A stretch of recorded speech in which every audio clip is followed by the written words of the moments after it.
Hey guys, welcome back. Thanks for watching. We are back where I was at about 3 days ago with miserable weather. Weather started off horribly this morning, but it's cleared up. Still get a sprinkling of rain right now. And we're gonna go check out Cheesewring Rock and the Hurlers. And there's a lot of interesting legends and history on this. So hopefully we can get to it, film it without the weather being too bad and coming in too much. So hopefully I can figure out where I'm going.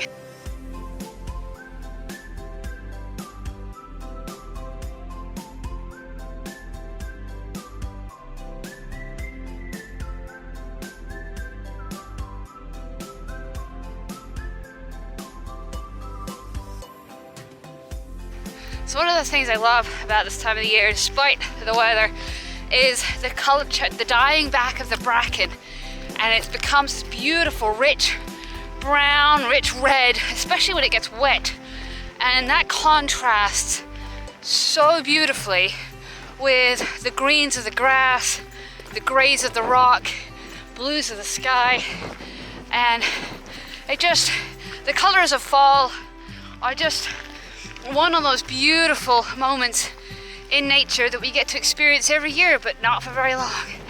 And of course, the weather that goes along with it.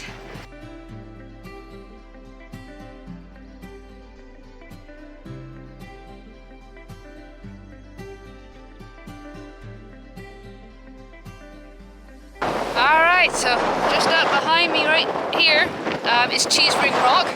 So named because it resembles the slabs that were used in a cheese ring to make cheese, but I think I prefer the legend that goes with it, which I'll tell you guys about when we get up top.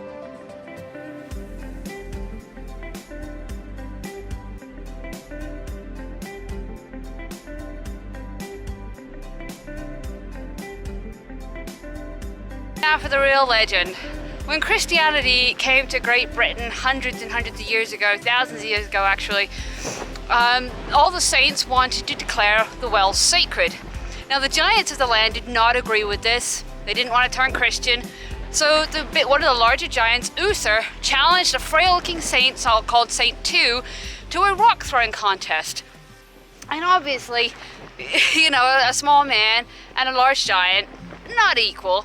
So Saint 2 prayed to God, prayed to the heavens, and he managed to pick up a rock and he flipped it. And the rock got gradually larger and larger and larger. Now the wager that the giants and the saints had was that if Uther won, the saints and Christianity would leave the land for good. And if Saint 2 won, the giants would convert to Christianity.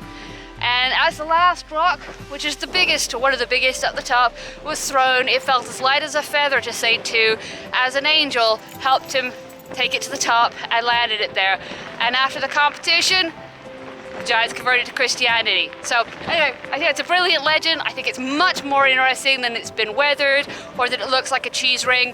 It's definitely an impressive icon that sits out here on Bodmin Moor. So definitely worth the mile-long walk to come out and check this out. All right, leaving Cheesewring Rock behind, and we are going to head down to the Hurlers, which is a stone circle, and there is another great legend that goes along with that one. So that's actually sort of, we're making this big loop on this walk. Unfortunately, watching the weather, even though it wasn't supposed to rain, looks like we may get rained on.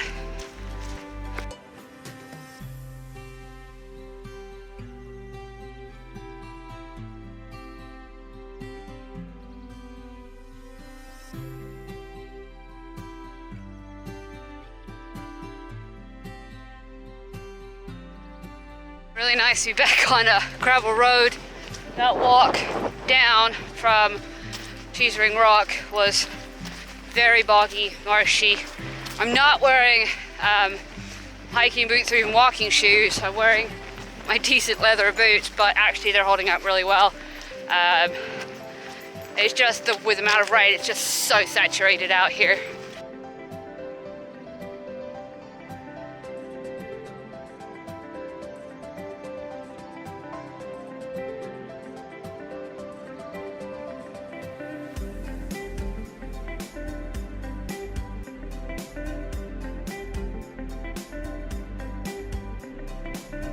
Alright, rain's starting to come in. We're standing in the middle of a stone circle.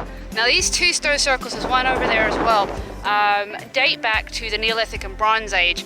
They are to do with funerals and mourning, and they're the northeast axis points directly to Rilliton Longbarrow, which I believe is that over there. But the legend, the Hurlers legend, is that 12 hurlers were playing a game of hurling on a Sunday against the rules, against Christianity at the time, and were turned to stone. Now the two pillars that are way over there that we passed coming in were caught playing their fiddles or their pipes on a Sunday also, and were also turned to stone. So that is the local legend for these stones. Kind of interesting. There's this big one that we're standing in the middle of, and like I said, one up to the right over there. So this is definitely cool to come check out. Again, this is free. Lots of livestock in here, so you just got to be careful with your dogs. But in general, the cows around this area actually seem to be a whole lot less worried about dogs than they are when they're in fields, which I think, as I've said before, has a lot to do with the fact that they're flight animals, and when they can move, they don't feel threatened in the same way.